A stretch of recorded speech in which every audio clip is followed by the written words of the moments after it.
Good evening and welcome to Gravitas. I'm Palki Sharma Upadhyay. Let's get started.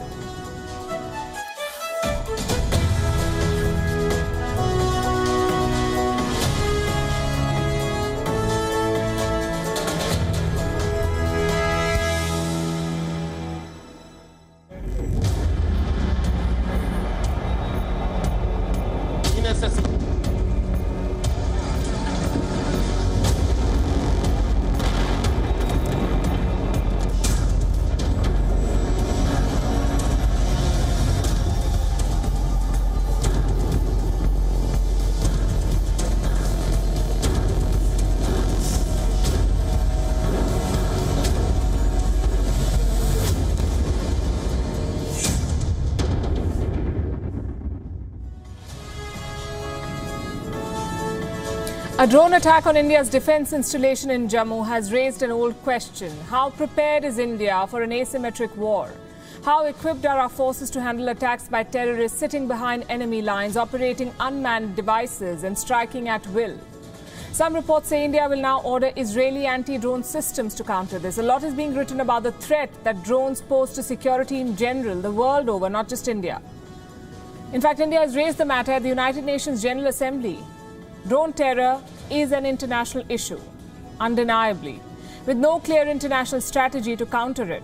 On Gravitas tonight, as we bring you details of what happened in Jammu, we'll also look at the global parallels, how killer robots are already being used by terrorists and why a global policy is urgently needed. Also, how some countries are already carrying out anti-drone drills.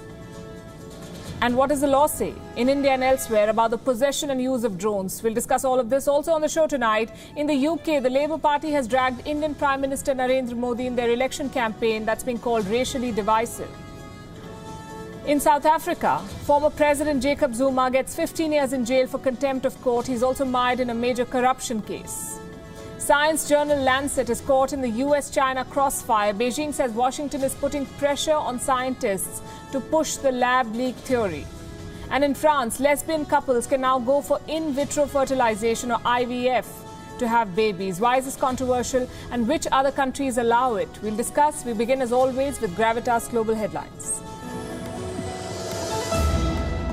Twitter India chief Manish Maheshwari booked by the Uttar Pradesh police in connection to the social media site portraying a distorted map of India on its website earlier.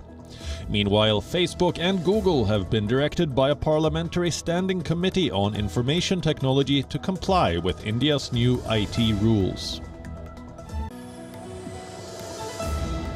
India reports less than 40,000 daily coronavirus cases after a span of 102 days after the country was battered by a more deadly second wave. India has recorded more than 30 million cases and more than 397,000 deaths due to COVID-19 since the pandemic began. Alarmed by the rise of a more contagious variant, the World Health Organization urges fully vaccinated people to continue to wear masks, in contrast to the recommendation given by the US Centers for Disease Control and Prevention. The CDC said that masks and social distancing are not necessary for those who are jabbed. Canadian authorities are investigating the defacement of a statue of Pope John Paul II outside a church in Edmonton. Canada has witnessed a spate of attacks on Western religious figures and churches in the wake of the shocking discovery of unmarked graves with remains of native children. Switzerland becomes the first country to open borders to fully vaccinated visitors from India after the second wave.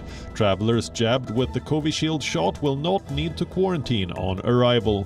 There may be restrictions on visiting other EU nations as the Covishield is not approved for the EU Green Pass.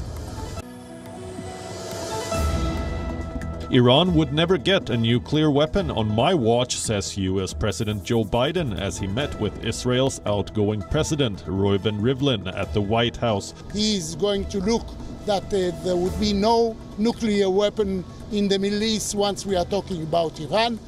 The US affirmed its ironclad relations with Israel, even as it struggles to revive the nuclear deal with Israel's arch-rival, Iran. Canada records its highest temperature at 46.6 Celsius in a village in British Columbia. A heat warning has been put in effect across most of Western Canada after the U.S. Pacific Northwest, too, experienced an unprecedented heat wave. The record-setting temperatures have been attributed to climate change.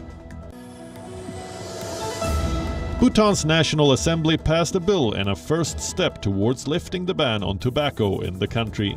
The bill will legalize the selling, buying, possession, distribution and transportation of tobacco products in Bhutan. The move aims to stem the spread of COVID-19 by curbing the smuggling of tobacco on the porous southern border. World champion France have been eliminated from Euro 2020 after a stunning upset to Switzerland to lead 3-1 in the 75th minute. But Switzerland scored twice in the last 10 minutes. Kylian Mbappe's kick was saved by Jan Sommer to send Switzerland into the quarterfinals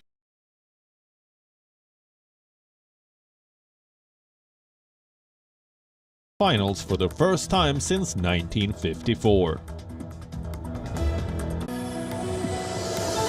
The Men's T20 World Cup later this year has officially been shifted out of India to the UAE and Oman due to the COVID pandemic. The Indian Cricket Board BCCI remains the host, but the 16-team event will now take place across 3 venues in UAE, Dubai, Sharjah and Abu Dhabi, and the Oman Cricket Academy in Muscat.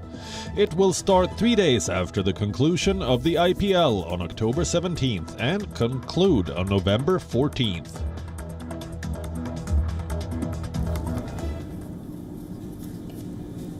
This week, Jammu witnessed a terrorist attack. 2 bombs were dropped on an Indian Air Force station. This attack marks the beginning of a new security threat for India. You could ask why. After all, no one died, no equipment was lost. The only casualty was a roof damaged by a bomb. So why is this such a big deal? And we'll tell you that this story is not about the damage inflicted. This story is about the way in which the attack was carried out. These 2 bombs were dropped from a drone, a commercially available drone. Any of us can buy something like this. Some terrorists bought it. They rigged it to fly explosives and dropped bombs on an Indian Air Force station. Who was behind this attack? The Lashkar-e-Toiba, we are told. First, they attacked India by sending terrorists from Pakistan. Then they used suicide bombers in Pulwama, and now they're flying killer machines. The enemy remains the same, but the tactics have changed. Why now? What explains the attack now? To be fair, what explains any attack? This is what terrorists do. But experts do point to a few things that may explain the timing. Number one, the India-Pakistan ceasefire. It has been in place for 3 months now. It doesn't suit some players, so this may be an effort to foment trouble. Number two, the Indian government's engagement with political leaders in Jammu and Kashmir. It doesn't suit some, so they want to stir things up. And number three, this comes just days after the attack outside Hafiz Saeed's house, for which some in Pakistan have blamed India. Well, whatever the reason, the involvement of a Pakistani hand looks very likely. We say this because it has happened before. Earlier, a Pakistani drone flew a distance of 12 kilometers to the Jammu region in India. This Air Force station, where the latest attack has happened, is 14 to 15 kilometers away from the international border with Pakistan. So you can imagine why this is very much a possibility. Terrorists sitting in Pakistan striking targets in India with drones. And the very possibility is a security nightmare. The fact that it's happening should be a wake-up call. Drone terrorism is a reality, not just in India, but the world over. And nobody seems prepared to handle the threat yet.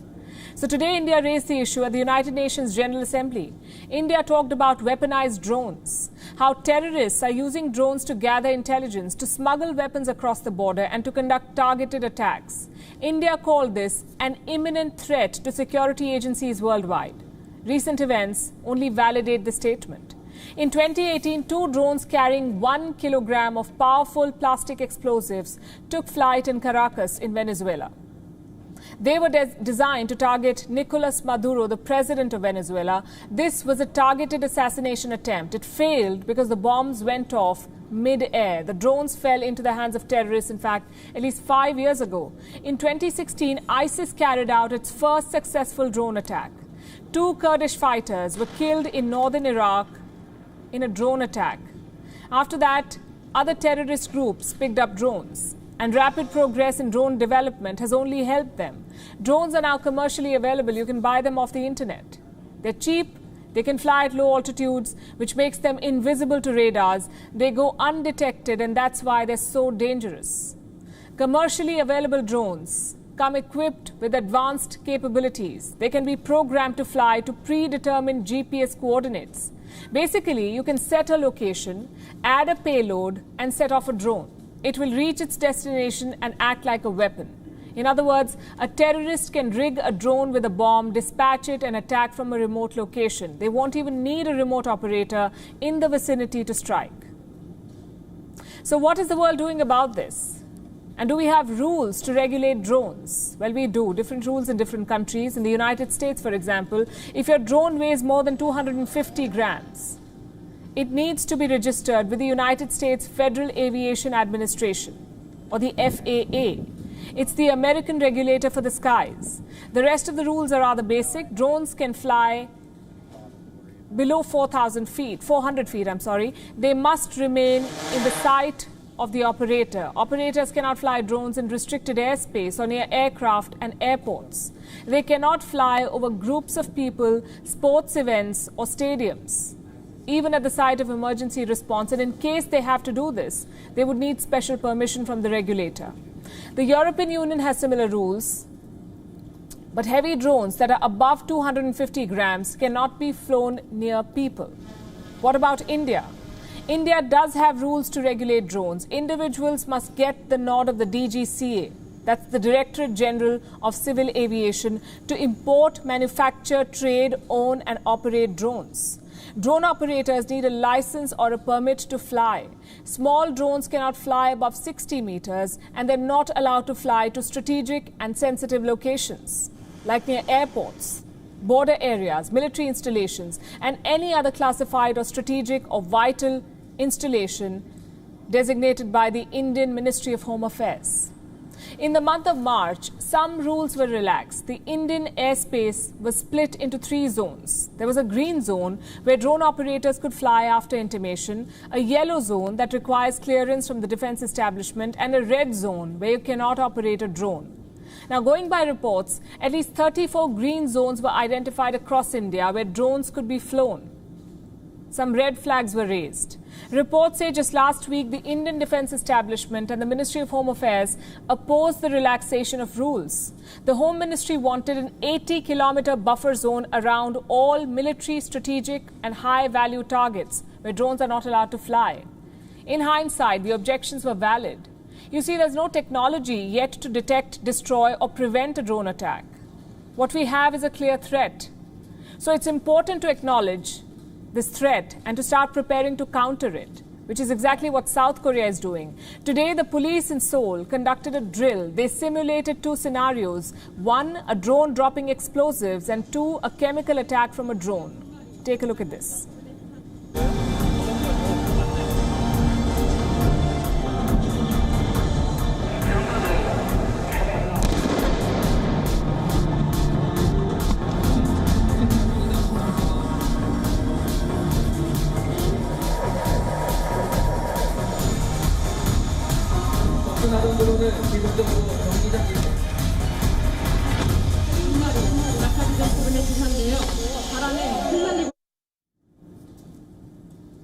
A drone can spy on us from above. It can drop bombs, even chemicals, with the operator sitting somewhere far away. This is what we're up against: autonomous weapons, killer robots. So far, drones were in the hands of just governments, but now even terrorists have them. So while India thinks about what to do with its drone regulations, it must also consider a national policy on lethal autonomous weapon systems. Perhaps it could start by backing a push for a complete ban on killer robots at the United Nations, just like the treaty that completely bans chemical weapons.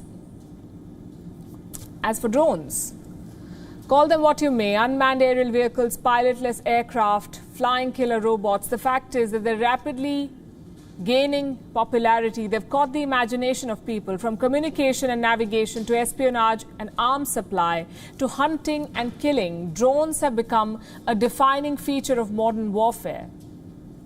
Here's a report.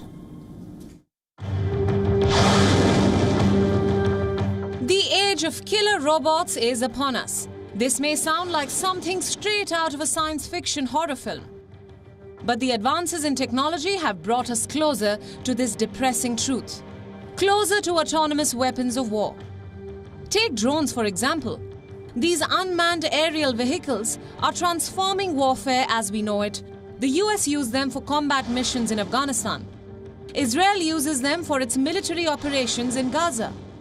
In terms of surveillance, drones can be operated 24/7. They can relay real-time images of battles. Some serve as a communications relay tool for troops. Some others as a tool for intercepting the enemy's messages. But the most beneficial are hunter-killer drones. What you see is Reaper, the American Army's showpiece hunter-killer drone. Measuring 11 meters in length and 4 meters height, the Reaper has a 20-meter wingspan. It is capable of carrying 4 missiles or 2 laser-guided bombs and has a range of 1,850 kilometers. But the Reaper is not fully autonomous. It's operated by 2 crew members who are often based in the US. This style of remotely controlled combat has been adopted the world over. This is the IAI Heron, the most effective drone in Israel's arsenal. It has demonstrated 52 hours of continuous flight, performing a variety of strategic missions, including intel gathering, surveillance, and target acquisition.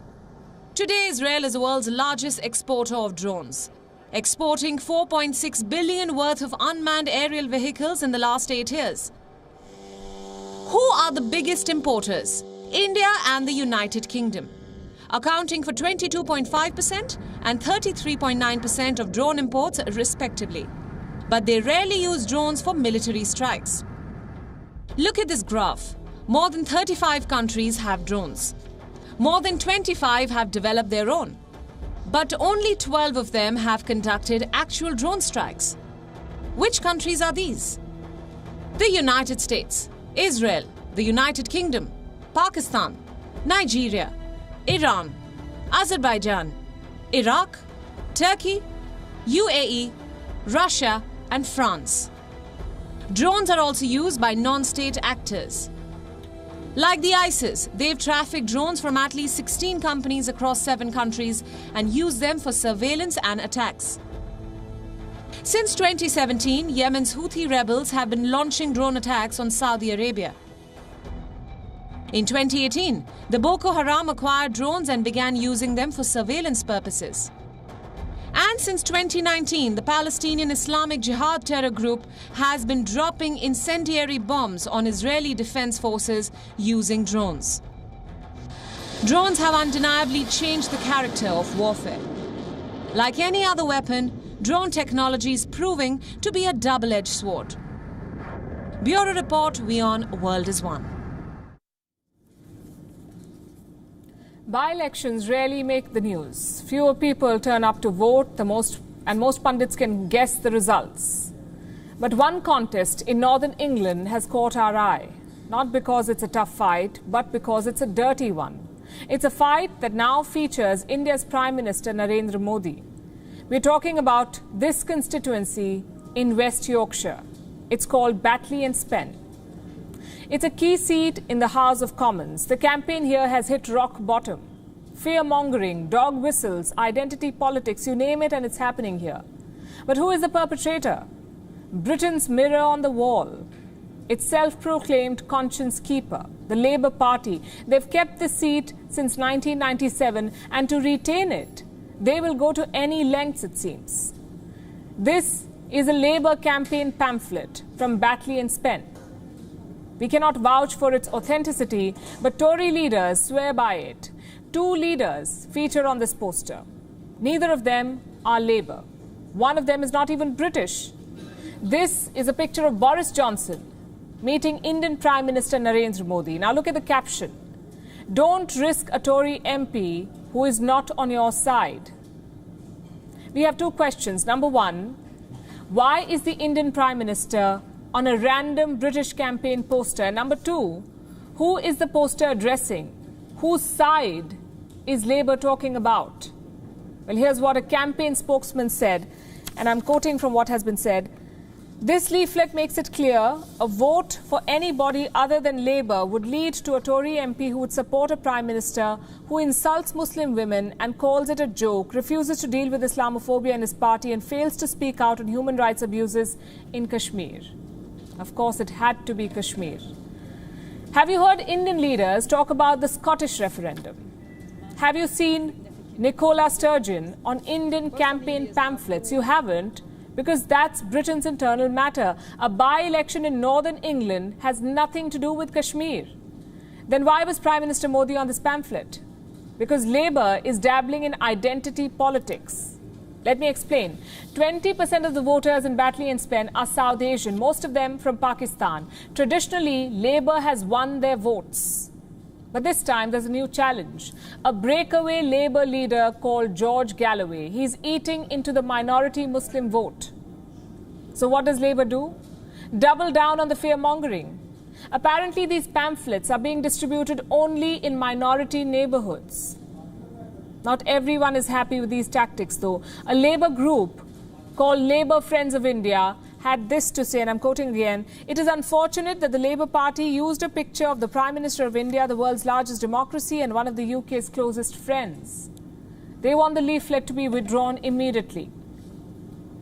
What about the Tories? They're the ruling party in Britain. What have they said about this? How have they reacted? This is what Tory legislator Richard Holden posted on social media. He has a question for Labour leader Keir Starmer. Would he not meet Prime Minister Narendra Modi? Would the Labour boycott India if they came to power? Well, we already know the answer. They won't. Labour, or any party for that matter, does not appoint the Indian leadership. That's for the people of India. As for Keir Starmer, he's choosing to ignore this controversy. Instead, he's going after George Galloway. Starmer says Galloway's poisonous politics has no place in Britain, and he's right. But his own party is playing the same poisonous politics, dividing voters with hate, and in the process, mudslinging foreign leaders. On that, the Labour leader has nothing to say. No apology, no condemnation. Now, Labour's weird Kashmir obsession is not new.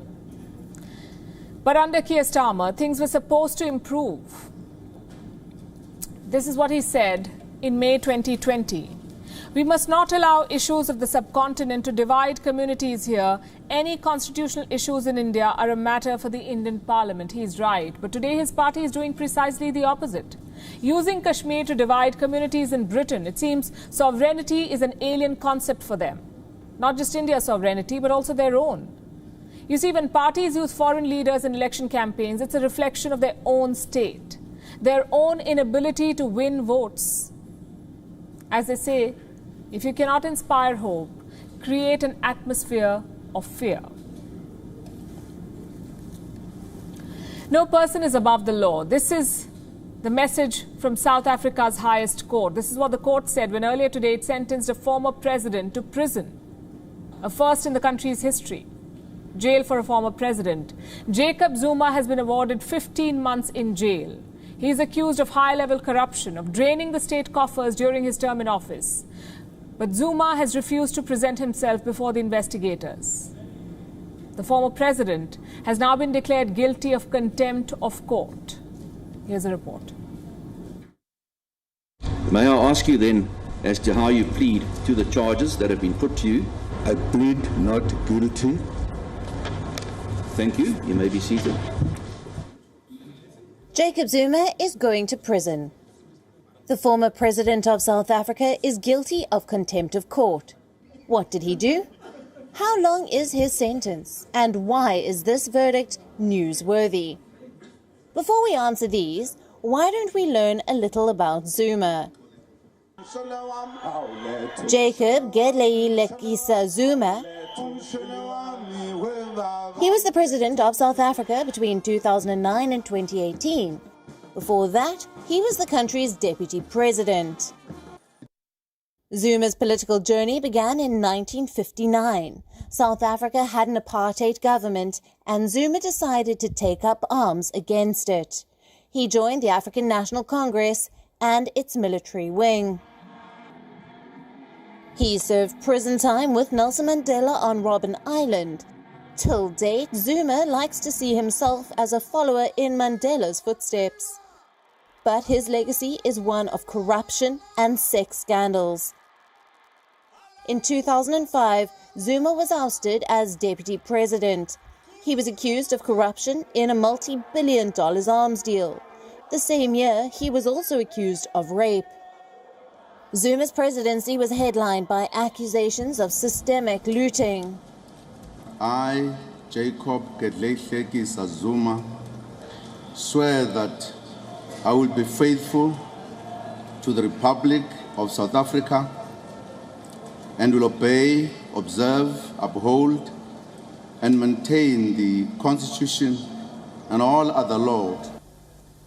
In 2016, a court ruled that Zuma had breached his oath of office.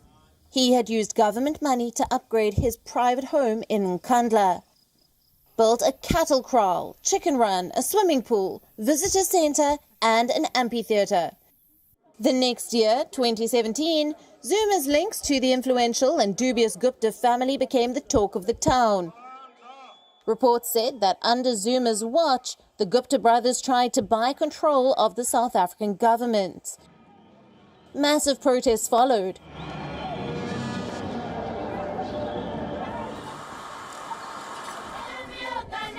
Zuma's personal life too has been scandalous.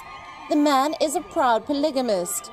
He has married 6 times, has 20 children, at least 6 of them born out of wedlock. Let's now get back to our questions. Why the contempt of court? Zuma failed to appear before a Judicial Commission of Inquiry in February.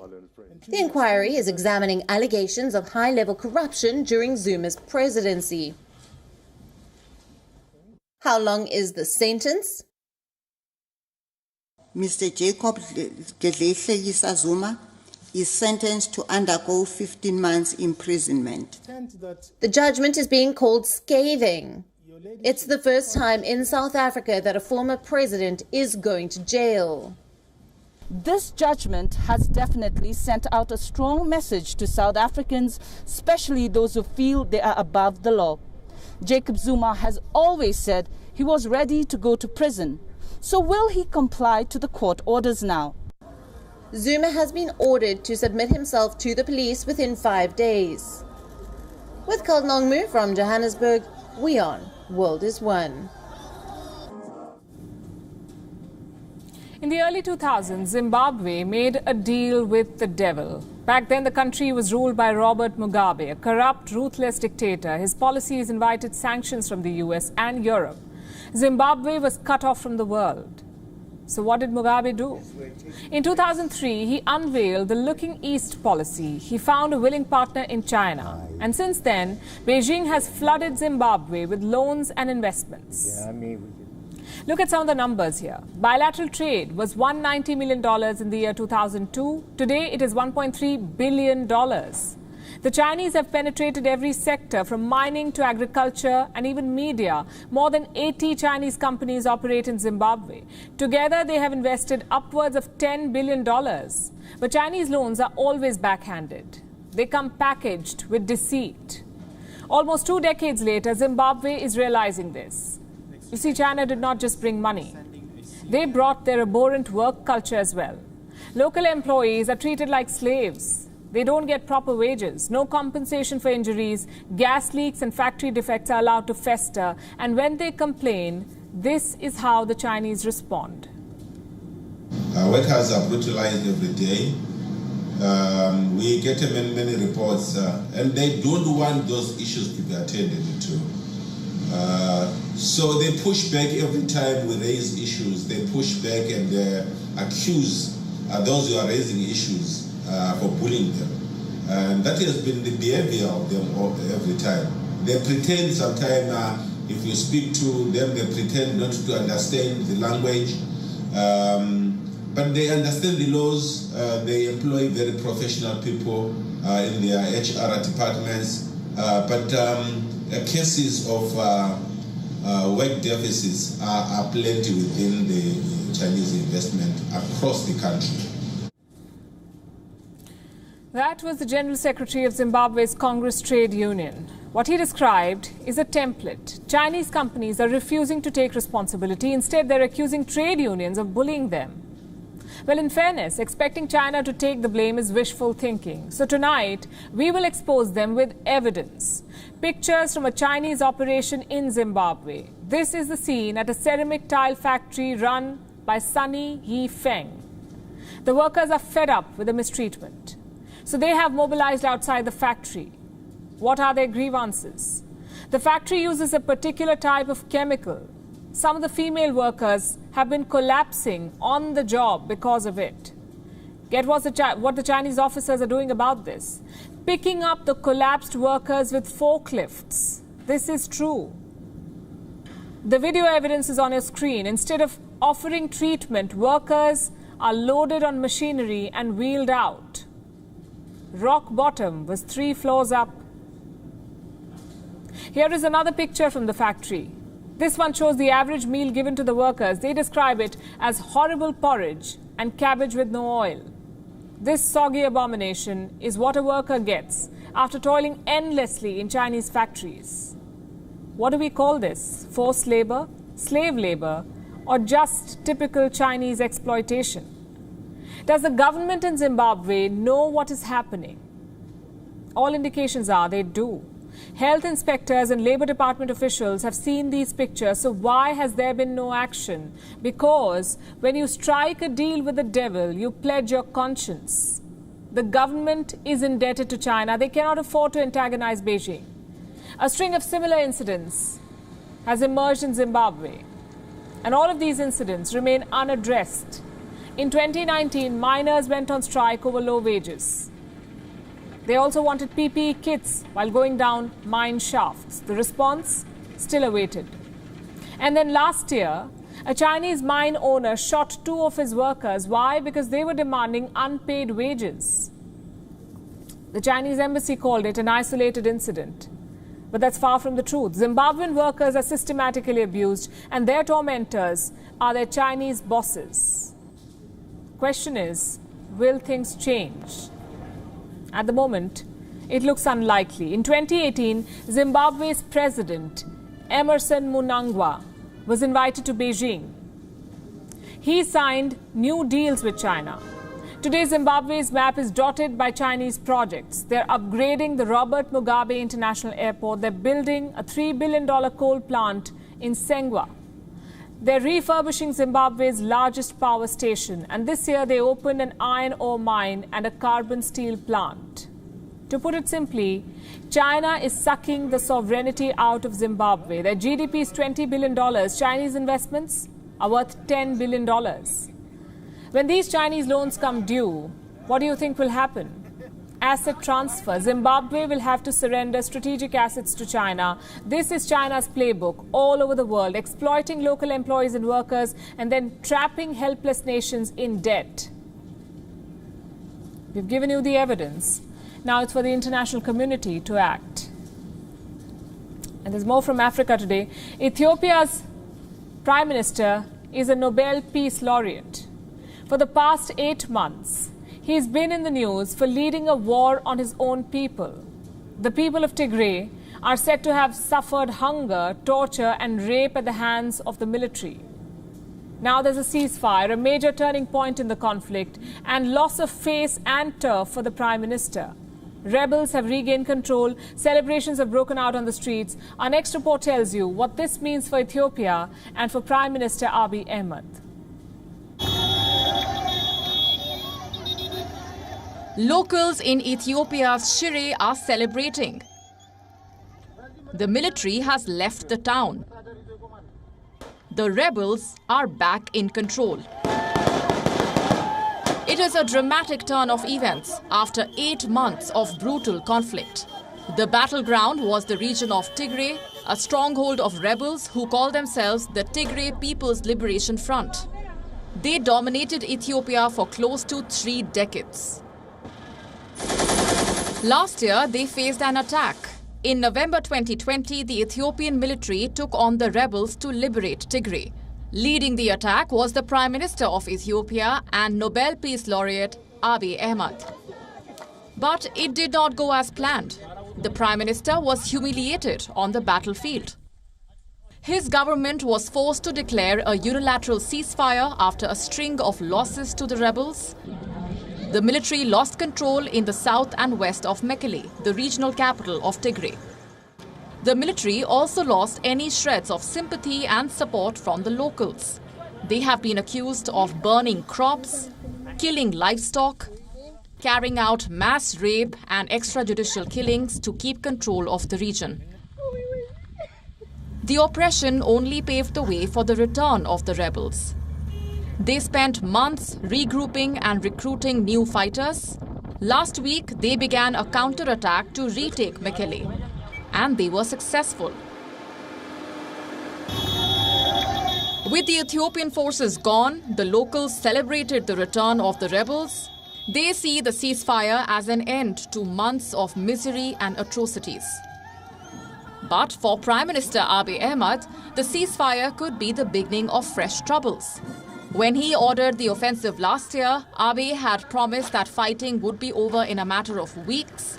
It stretched for 8 months, leaving thousands dead, more than 2 million displaced, and over 350,000 on the brink of starvation. Abiy Ahmed rose to power with the promise to heal the country. He has left it divided and bleeding, and become yet another Nobel Peace Laureate facing global condemnation for supporting war. Bureau Report, WION World is One. Pakistan has banned TikTok for the 3rd time. Authorities say the app was spreading immorality and vulgarity. But the real reason behind Pakistan's decision may be slightly different. After all, Islamabad won't just bar a Chinese app for indecent content, right? Let's try to understand what's happening here. First, the facts of the case. On Monday, the Sindh High Court ordered the temporary suspension of TikTok. It directed the Pakistan Telecommunication Authority, or the PTA, to remove the app from all its servers. This order was issued on the petition of a Pakistani citizen who said that TikTok was spreading obscenity. What sort of obscenity? In his complaint, the petitioner argued that the app was promoting crime. Several users were uploading videos of themselves consuming drugs and firing weapons, or recording endeavors like an attempted suicide. The petitioner requested that the app be partially shut down so that the government can set up a mechanism to censor the content. The court has accepted the plea. The next date of hearing is the 8th of July. But this is not the first time that such a decision has been taken. In October 2020, the Pakistan Telecom Authority banned TikTok for the first time. That's after complaints of indecent and anti-Islamic content. But the ban was lifted within 10 days. Then in March this year, the Peshawar High Court ordered the suspension of TikTok for the same reasons. The suspension was lifted with a warning that all immoral content will be banned. So why can't Pakistan just make up its mind? If TikTok really is spreading immoral and anti-Islamic content, why not ban it altogether, forever? Why this constant back and forth of banning, unbanning, and then banning again? Well, we can think of several reasons, explanations. The first one is simple. TikTok is a Chinese app, and Pakistan is almost a Chinese colony. Islamabad and Beijing consider themselves iron brothers. The prospect of the more dependent brother banning the more powerful brother's favorite toy sounds a bit audacious. So the Pakistani establishment keeps placing TikTok under temporary suspensions, sending the message without offending China. The second explanation is slightly more complex. You see, the morality argument that Pakistan keeps bringing up is used to mask a desire to ban free speech. It's true that TikTok is home to out-of-line content, yes, but it's also home to unfiltered truth about the establishment. A lot of political content floats on TikTok in Pakistan, and most of it is critical of the government. Many users have started using this platform for dissent, to voice their frustration against their Prime Minister. In August last year, a TikToker who made videos against Imran Khan was arrested by the Punjab police and thrashed in broad daylight. Watch this.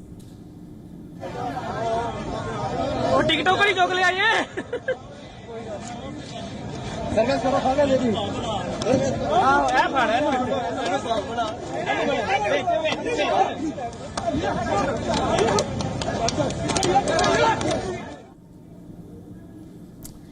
in May this year, around 8 million TikTok videos were blocked in Pakistan. Some of them did indeed have objectionable content, but there were also videos criticizing the Prime Minister. They were all removed on the pretext of immorality.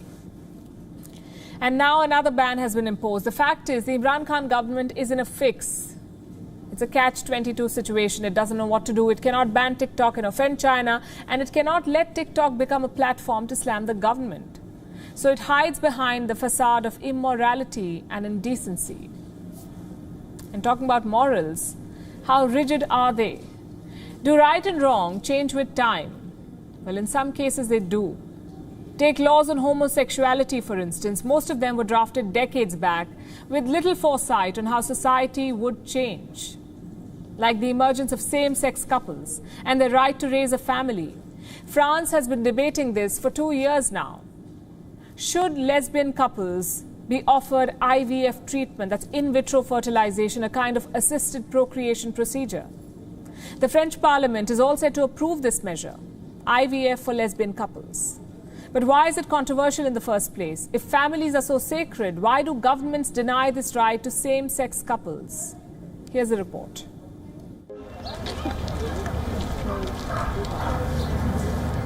The right to raise a family.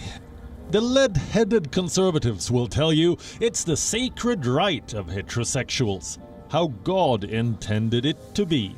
But reproductive rights are human rights, so is the right to raise a family.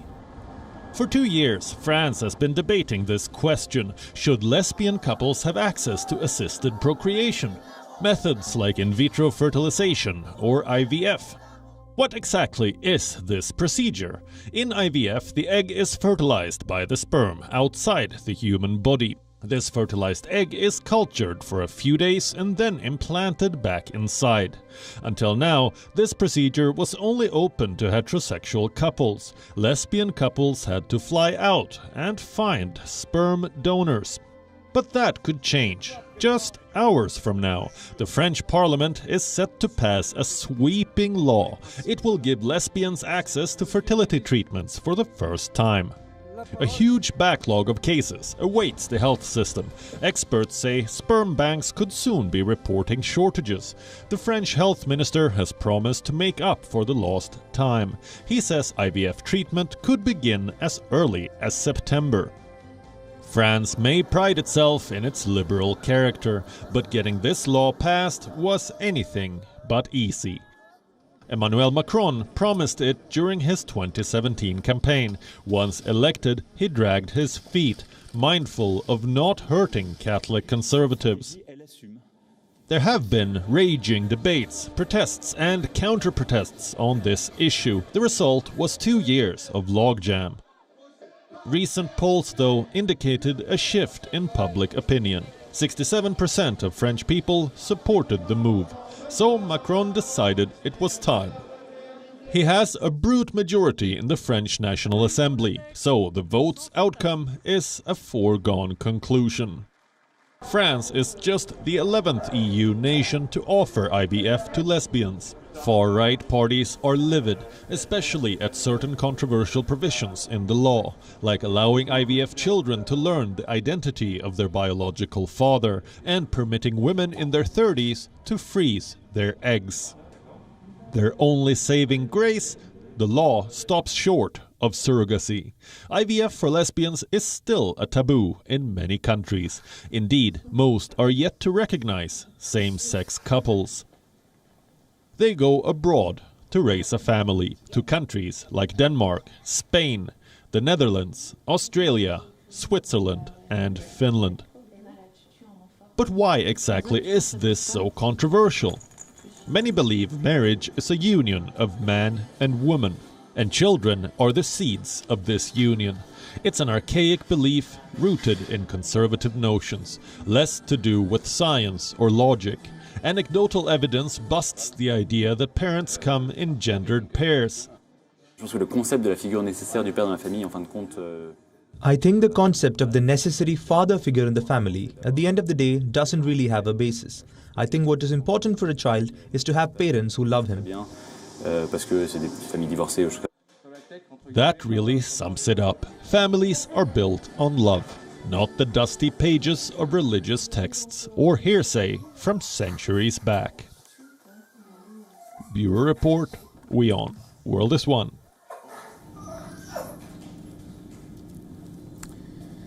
Beijing and blame game. It is not only an alliteration, but also a synonym.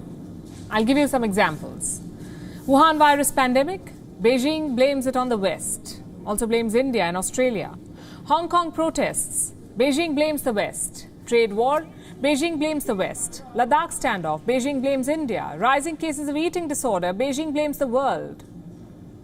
Unbelievable but true.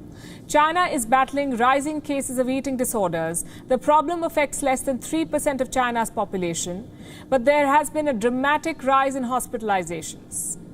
I'll give you an example. In 2002, the Shanghai Mental Health Center had 8 visits related to eating disorder. In 2019, 2,700, a jump of over 300%. Now, most of these cases had to do with patients eating too little. In China, there's a growing obsession with looking pale and thin. People are skipping meals, going on diets, developing bulimia, anorexia. And while eating disorders may not be deadly, they do lead to serious health problems like depression, anxiety, problems with growth, rise in suicidal thoughts. So when rising cases of eating disorders came to light, experts in China began blaming other countries. They said eating disorder is a foreign phenomenon. The obsession with thinness or unnatural standards of beauty. Again, a foreign phenomenon, says China.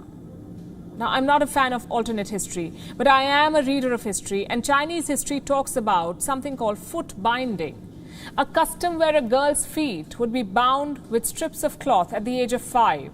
It would remain like that till she turned 8. The binding would deter normal growth of the feet and give it a pronounced arch. The process would be painful, very painful. Girls would lose 1 or more toes. Some would develop infections, even gangrene. Why then were they forced to undergo this ordeal? Because men were apparently attracted to small feet. The smaller the feet, the more attractive they were believed to be. A foot smaller than 4 inches was also a sign of social status, an emblem of elegance. This was not foreign influence. This was all Chinese. Women were also forced to change the way they walked. Small, light steps were ideal, ladylike, they were told. Why am I telling you these stories? To make a very simple point. This obsession with perfection, unnatural perfection, is not imported. It is very much a part of Chinese culture, and it dates back to the Tang dynasty. Earlier, smaller feet was perfection. Now, size 0 is perfection. In fact, it has been that way for some time now. A 20-year-old Chinese college student suffering from eating disorder says that she feels ugly. She's felt ugly since she was a kid.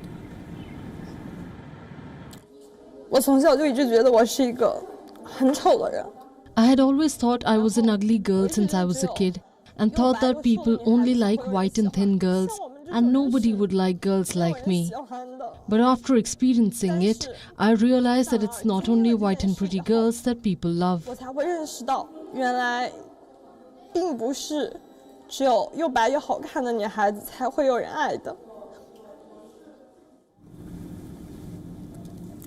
Data from 2016 shows that even 5 years back, the weight loss market in China generated $1.37 billion in revenue. Meal replacement slimming accounted for more than 16% of this amount. Slimming teas, more than 65%. Weight loss supplements, almost 11%. Body challenges on Chinese social media include fitting behind a piece of paper, wearing a t-shirt meant for babies, holding eggs on your collarbones, wrapping your own hand around your stomach, showing off wrists that are just 4 centimeters thick, or this, the so-called bendy pose. Experts say complimenting a woman on her skin or pointing out that she has put on weight is part of Chinese culture. Chinese psychiatrists point out it's social involution, which is intense social competition. They say in China, thinness is no longer just about Beauty, it's not just a beauty marker, it is also a sign of self-discipline, a sign of success and social class. How has any of this got to do with foreign influence? While extreme weight loss had become a fad around the world, the trend right now is body positivity and inclusivity. But China, we know, has installed a firewall online. It also blocks messages of inclusivity. At home, there is zero awareness, no recognition of eating disorders or availability of treatment for the longest time. China had just 2 special centers in the entire country for eating disorders. The third one was opened as recently as 2016. Even today, women in China are not comfortable to approach a doctor. I want you to listen to a 23-year-old woman who has recently recovered from an eating disorder. Listen to what she says. I felt I could not walk by myself. My legs and feet didn't have any strength. My body couldn't function very well, and I couldn't even see very clearly. My hair was very fluffy and I hardly had any hair left. I knew that I was seriously unwell, but I didn't dare to go to the doctor. Zhang later told a media agency that in China, even if you go to a counselor and confide in her about your eating disorder, the expert will not know how to help you. This is yet another example of China failing to control a health problem at home while lying to the world about it. Worse still, blaming the world for it. Wrapping with that, leaving you as always with Gravitas Images. Thanks for watching.